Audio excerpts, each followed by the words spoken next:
I'm Chef Mimi, and I'm from Oakland, California.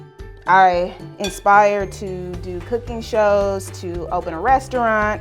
Working with Impossible product gave me an opportunity to feel a little bit of freedom. So many people eat beef and wanting other healthier options.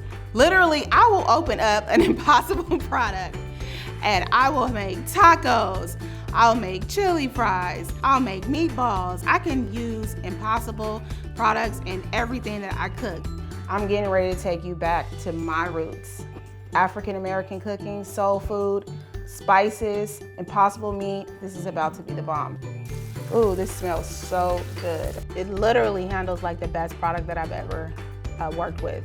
It has no shrinkage, it has juiciness, it has everything that you want in a meal. It is definitely the star of the show.